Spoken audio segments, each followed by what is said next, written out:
धर्मेंद्र ठाकुर ज्ञान इंस्टीट्यूट परिवार में आपका स्वागत करता हूँ। अपन ने पिछले लेक्चर में भूगोल का पढ़ा था कि भारत की सीमाएं किस देश के साथ लगती हैं, कितने किलोमीटर लगती हैं और किस राज्य में सबसे ज़्यादा लगती हैं। तो आज उसी पे आगे बात करेंगे। तो अपन ने बात की थी 7 देश हैं भारत के जिनकी साथ सीमाएं लगती हैं। तो अब बात आती है कि टोटल कितने राज्य हैं जो सीमा बनाते हैं। तो भारत के टोटल कितने राज्य हैं? 17 राज्य हैं। कितने? 17 राज्य हैं जो सीमा बनाते हैं। तो 17 राज्य सीमा बनाते हैं विदेशों के साथ। अब बात आती है, एक क्वेश्चन आती है, यहाँ बांग्लादेश है।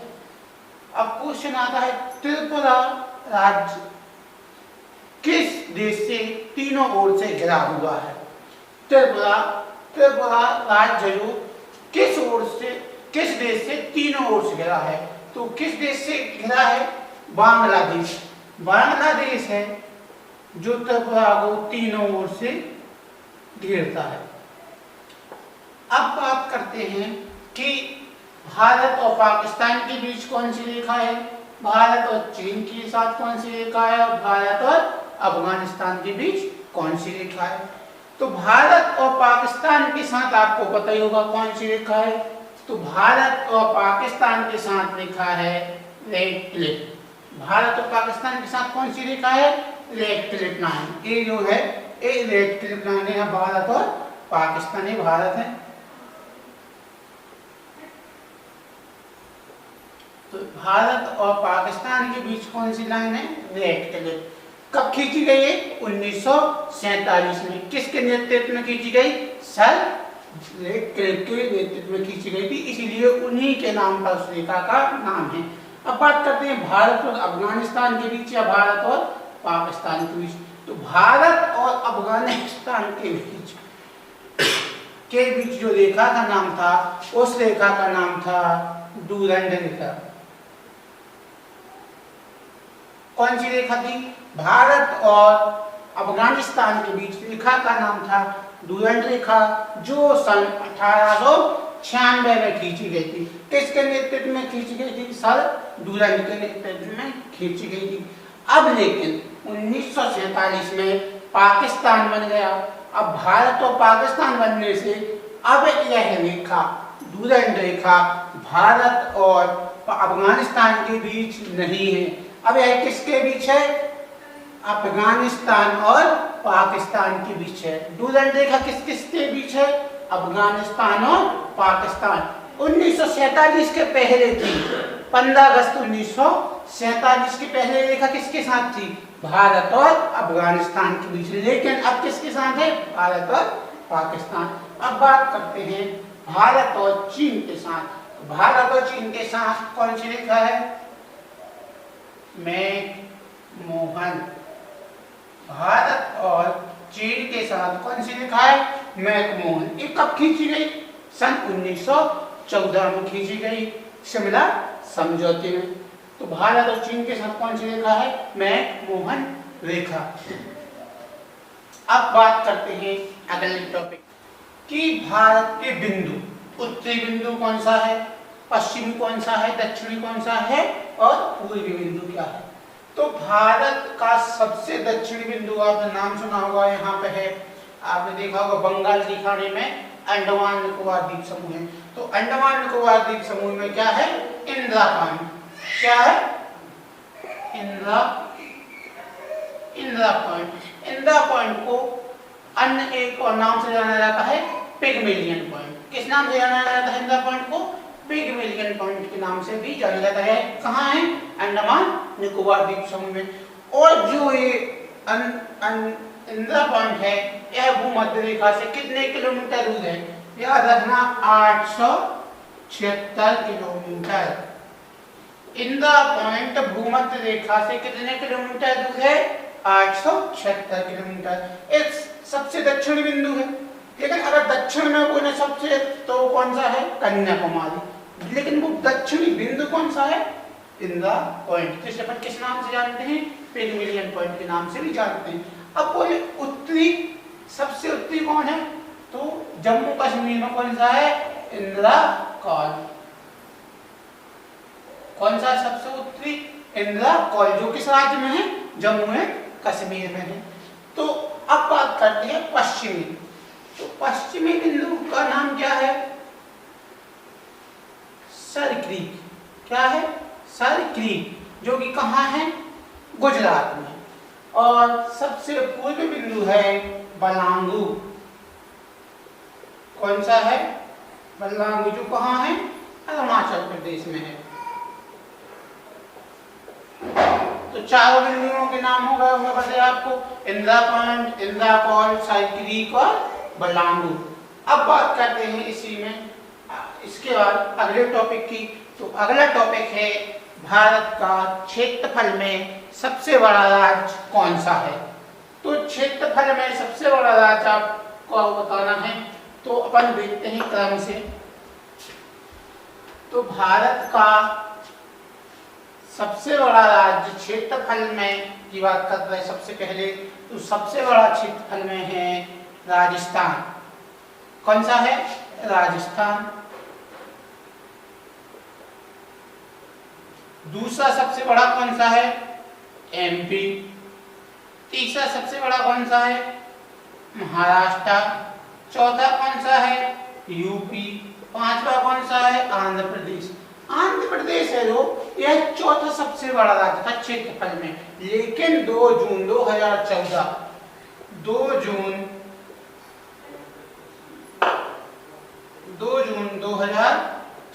को आंध्र प्रदेश से कौन सा राज्य अलग हुआ, 29वां प्रदेश कौन सा बना, तेलंगाना। तो जब 2 जून 2014 से क्षेत्रफल में आंध्र प्रदेश 5वें स्थान पे आ गया। इसके पहले कौन से स्थान पे था, चौथे पे था, यूपी 5वें में था। और कंफ्यूजन यहाँ होती है सबसे ज्यादा कि क्षेत्रफल में दूसरा सबसे बड़ा राज्य कौन सा है, महाराष्ट्र की मध्य प्रदेश। तो ध्यान रखना है, मध्य प्रदेश क्षेत्रफल की दृष्टि से दूसरा सबसे बड़ा राज्य। अब बात करें सबसे कम, सबसे कम कौन सा है, गोवा। क्षेत्रफल की दृष्टि से सबसे छोटा राज्य कौन सा है, गोवा। अब बात करते हैं केंद्र शासित प्रदेश की। केंद्र शासित प्रदेश की बात करते हैं कि सबसे छोटा कौन सा है क्षेत्रफल की दृष्टि से। तो केंद्र और राज्य,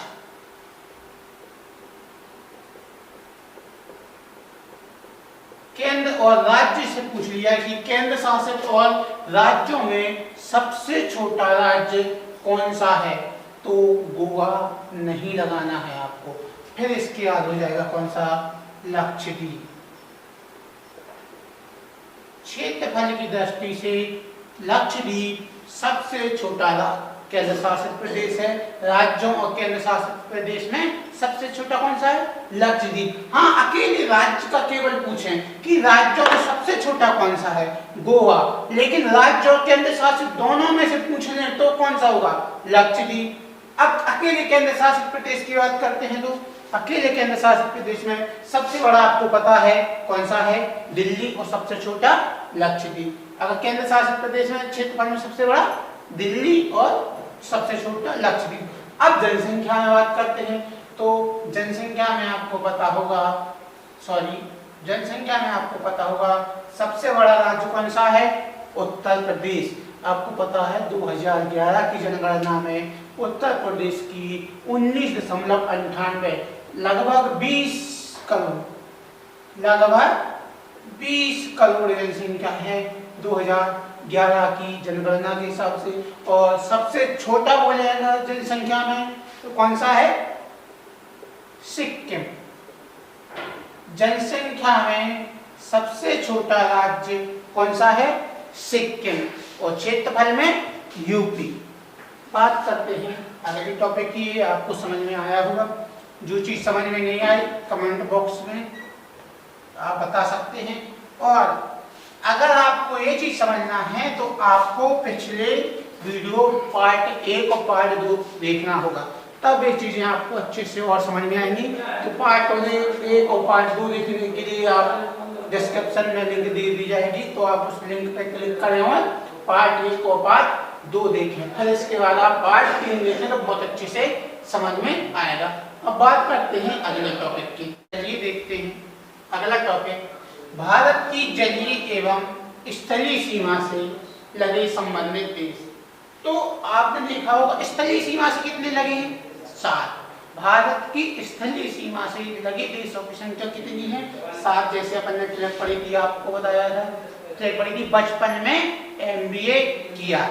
इसी तरीके से भारत की समुद्री सीमा से देश लगे हैं। पहला बांग्लादेश, दूसरा Thailand, Indonesia, Myanmar, Pakistan, Sri Lanka और मालदीव। तो भारत की जलीय एवं समुद्री सीमा से लगे देशों की संख्या कितनी है? 7। इसमें एक बात ध्यान देना है कि क्वेश्चन पूछ लिया जा रहा है अगर कि भारत की जलीय एवं स्थलीय सीमा से लगे देशों की संख्या बताइए, जलीय एवं स्थलीय। तो देखो बांग्लादेश भारत की जलीय एवं स्थलीय से मिलता है 1, थाईलैंड नहीं है स्थलीय सीमा से, इंडोनेशिया नहीं है, म्यांमार, हाँ दूसरा कौन सा हो गया? म्यांमार। तीसरा पाकिस्तान, पाकिस्तान स्थलीय सीमा से लगता है 3, श्रीलंका स्थलीय सीमा से नहीं लगता, मालदीव नहीं लगता। तो कितने हैं? 3।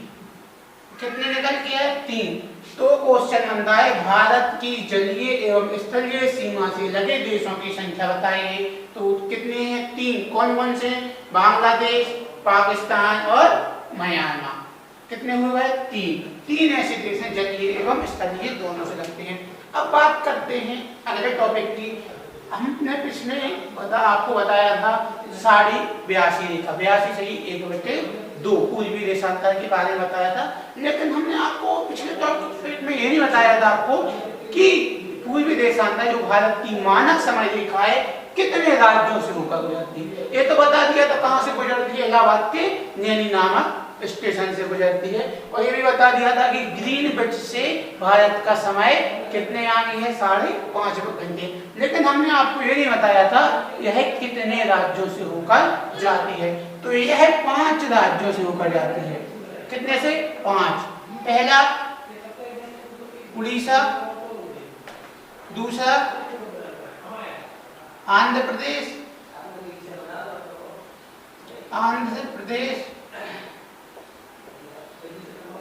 तीसरा मध्य प्रदेश, चौथा उत्तर प्रदेश और 5वां राज्य है छत्तीसगढ़, जिसे अपन CHS लिख सकते हैं, CHH या CG। तो कितने राज्य हैं? उड़ीसा, आंध्र प्रदेश, मध्य प्रदेश, उत्तर प्रदेश और छत्तीसगढ़। तो भारत की मानक समय रेखा कितने राज्यों से होकर गुजरती है? तो 5 राज्यों से, उड़ीसा, आंध्र प्रदेश, उत्तर प्रदेश, मध्य प्रदेश और छत्तीसगढ़। इतना ही। पिछला क्वेश्चन हमने पूछा था पिछले वीडियो में कि भारत के वर्तमान उपराष्ट्रपति कौन है। तो भारत के वर्तमान उपराष्ट्रपति सही जवाब आए हैं आप लोगों के M वेंकैया नायडू है और 13वें क्रम के हैं। अब आज का क्वेश्चन है जो पिछले वीडियो में आपने अगर देखे हैं पिछले वीडियो तो आप उसका जवाब दे सकते हो। अगर आपने पिछला वीडियो नहीं देखा है, पार्ट 1 पार्ट 2 जरूर देखें तो जवाब दे पाओगे, वरना नहीं दे पाओगे। तो क्वेश्चन है भारत की सबसे ज्यादा सीमा किस देश के साथ और कितने किलोमीटर लगती है? धन्यवाद, मिलते हैं अगले वीडियो में। तो दोस्तों ये था आज का टॉपिक। आज के लिए बस इतना ही।